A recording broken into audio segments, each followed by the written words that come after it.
అండి క్యాలీఫ్లవర్ పచ్చడి తయారు చేసే విధానం.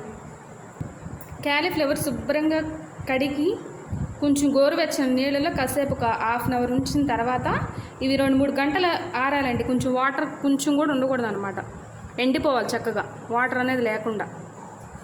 తగినంత ఉప్పు, కొంచెం పసుపు, కొంచెం మెంతిపిండి,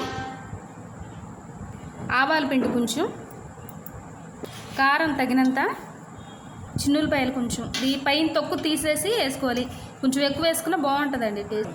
నిమ్మరసం ఈ విధంగా చేసుకుని ఇత్తనాలు తీసుకుని దీనికి 2 నిమ్మకాయలు అయితే సరిపోతాయండి. పోపు ముందుగానే వేసుకోవాలి, ఆరబెట్టుకోవాలండి. యాస్టేజ్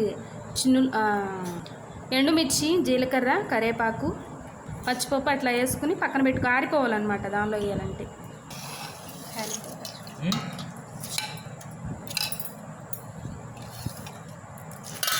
ఇదిగోండి, బాగా మిక్స్ చేసుకోండి. ఆయిల్ సరిపోనట్టు ఉంది కదా, ఈ నైట్ అంతా వదిలేస్తే ఆయిల్ పైకి వచ్చిద్ది, తెల్లారికి సరిపోద్ది.